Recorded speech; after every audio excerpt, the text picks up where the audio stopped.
C'est connu, en communication, la forme est toujours aussi importante que le fond. Quand on utilise des mots, on va agir sur la partie rationnelle du cerveau de son audience, alors que quand on utilise des couleurs, des typographies ou des images, on va agir sur la partie émotionnelle. Ces éléments vont en fait nous servir à amplifier le fond de notre message. Et comprendre comment utiliser les couleurs, c'est tirer avantage d'une des armes les plus puissantes en communication. Tout le monde connaît la phrase « les goûts et les couleurs, ça ne se discute pas ». Et dans un sens, c'est vrai. Même si beaucoup de personnes détestent le jaune moutarde ou le vert fluo, on peut pas dire que ce sont des mauvaises couleurs. Mais du coup, comment savoir si on fait le bon choix de couleurs si tout est subjectif? En fait, il existe 3 cas de figure différents qui permettent de juger objectivement le choix des couleurs. Le premier, c'est tout simplement le mélange des couleurs qu'on va faire. Qu'on le veuille ou non, il y a tout simplement des combinaisons de couleurs qui ne fonctionnent tout simplement pas. Par exemple, si on met un texte en vert foncé sur un fond rouge vif, objectivement, on ne peut pas dire que c'est une combinaison qui fonctionne. Le deuxième cas de figure, c'est le choix des couleurs en fonction des objectifs de communication. Chaque couleur a une signification différente et peut influencer l'audience d'une manière particulière. C'est ce qu'on appelle justement la psychologie des couleurs et un tas d'études ont été menées à ce sujet. Donc un choix de couleur peut ne pas être aligné en fonction des objectifs de communication de sa marque. Par exemple, si on veut transmettre quelque chose de jovial, utiliser comme couleur principale le noir va être objectivement un mauvais choix de couleur. Et pour terminer, le dernier critère objectif, c'est la différenciation. Une communication réussie, c'est nécessairement une communication qui sort du lot et qui se différencie de ce qui a déjà été fait. Donc choisir quasiment les mêmes couleurs que ses concurrents peut être considéré comme une erreur en termes de choix de couleurs. Ok, donc l'objectif ici, ça va être de créer votre palette de couleurs qui va vous servir sur tous vos supports de communication. Donc cette palette de couleurs, elle va généralement être composée de 5 couleurs. La première, c'est la couleur primaire ou principale. La deuxième, c'est la couleur contraste par rapport justement à la couleur primaire et qui va servir à accentuer certains éléments.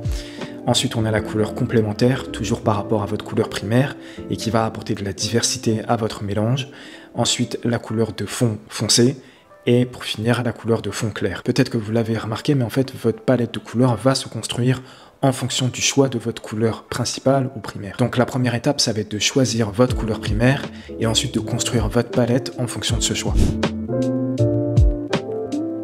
Avant de faire votre choix de couleur primaire, vous devez d'abord connaître le concept de psychologie des couleurs. Pour faire très simple, en fait, la psychologie des couleurs dit que chaque couleur transmet des émotions et des sentiments différents. Certaines vont être logiques, d'autres non, et certaines vont drastiquement changer d'une culture à une autre. Par exemple, en Chine, le blanc est la couleur qui symbolise la mort et c'est celle qui est utilisée dans les cérémonies funéraires. Dans notre culture occidentale à nous, c'est justement le noir qui symbolise la mort et le blanc à l'inverse qui est réservé pour les mariages ou des événements un peu festifs. En fait, ce qu'il faut garder à l'esprit ici, c'est qu'il n'y a pas de règles clairement définies sur la signification des couleurs. Par contre, il y a pas mal d'études qui ont été menées à ce sujet et qui permettent de dégager des sentiments à peu près universels. Donc, l'intérêt principal de la psychologie des couleurs, c'est de venir choisir sa couleur primaire en fonction des sentiments et des émotions qu'on cherche à dégager à travers sa marque. Donc avant de choisir votre couleur en fonction de vos goûts personnels, demandez-vous déjà ce que vous voulez que votre audience ressente au contact de votre marque. Donc je vous conseille de choisir votre couleur en fonction de vos objectifs de communication plus que vos goûts personnels. Dire que vous voulez par exemple du bleu dans votre identité visuelle, c'est bien, mais c'est pas suffisant. Parce que vous savez que du bleu, il n'y en a pas qu'un seul.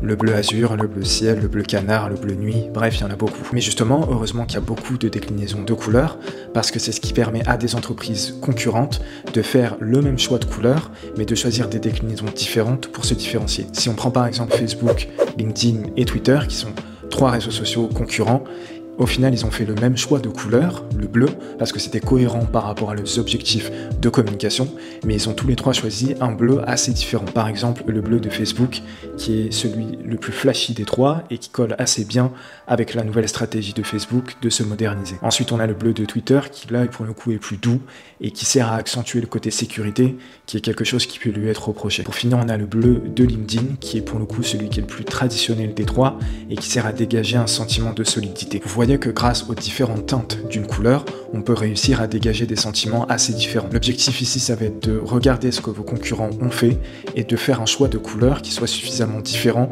pour vous démarquer. Vous aurez soit le choix d'aller totalement à contre-courant de ce qui a déjà été fait, ou alors de miser sur une teinte assez différente pour vous différencier.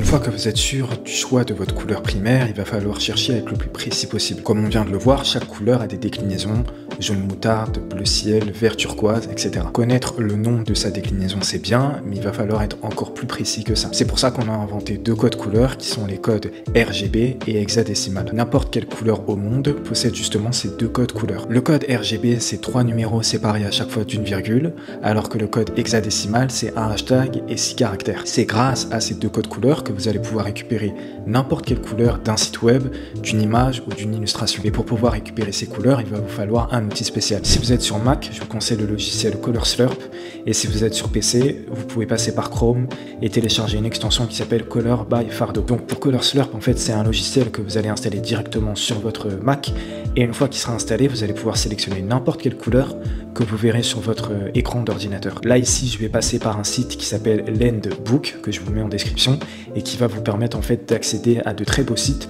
sur lesquels vous allez pouvoir récupérer les couleurs. Donc pour récupérer un code couleur précis, vous avez juste à ouvrir le logiciel, cliquer sur la pipette, et ensuite vous venez sélectionner précisément la couleur qui vous intéresse, et vous verrez ensuite que vous aurez accès au code hexadécimal juste en dessous. Pour Color by Fardo, c'est quasiment la même chose. Une fois que vous aurez installé l'extension, vous aurez juste à l'ouvrir, et en bas vous trouverez une icône en forme de cible qui va vous permettre de sélectionner la couleur que vous voulez récupérer.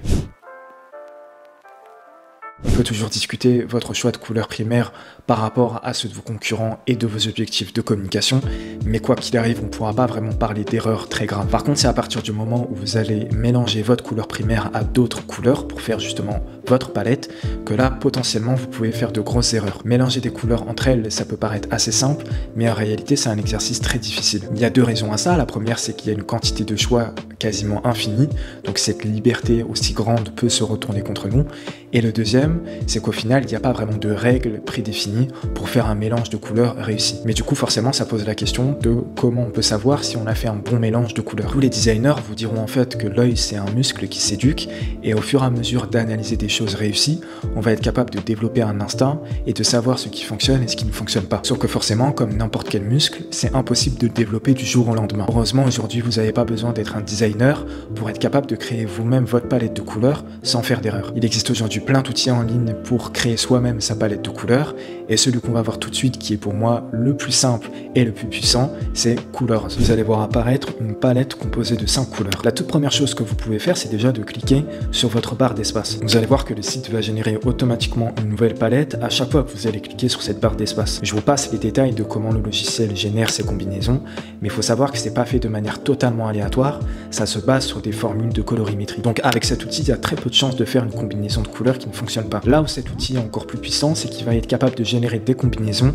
en fonction d'une ou plusieurs couleurs que vous allez lui donner. Donc pour ça, vous pouvez cliquer sur le code hexadécimal de la couleur au centre par exemple, et changer par celui de votre couleur principale. Une fois que vous l'aurez changé, cliquez sur l'icône en forme de cadenas pour bloquer la couleur dans le générateur. Donc à partir de maintenant, si vous cliquez sur la barre d'espace, vous allez voir que le générateur va vous proposer une nouvelle palette en fonction de la couleur principale que vous avez ajoutée. L'objectif ici, ça va être de générer à chaque fois une nouvelle palette, de venir bloquer les couleurs qui vous intéressent, et au final d'avoir une palette avec les 5 types de couleurs qu'on a vu juste avant. Si vous êtes allé un peu trop vite, vous pouvez revenir en arrière et faire un commande Z sur Mac ou un CTRL Z sur PC. Vous pourrez aussi déplacer la position d'une couleur en utilisant l'icône en forme de flèche. Si vous voulez créer une palette de plus de 5 couleurs, vous verrez apparaître une icône plus entre les couleurs pour ajouter une nouvelle bande. Mais généralement 5 couleurs ça suffit largement, parce que plus vous allez ajouter de couleurs, plus vous allez prendre de risques de faire un mauvais mélange. Voilà, une fois que vous aurez construit votre palette, vous aurez juste à l'enregistrer pour ne pas la perdre, et surtout pour pouvoir la réutiliser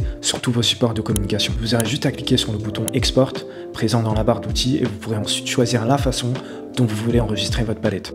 Voilà, donc à partir de là, vous avez votre palette de 5 couleurs que vous allez pouvoir réutiliser sur tous vos supports de communication.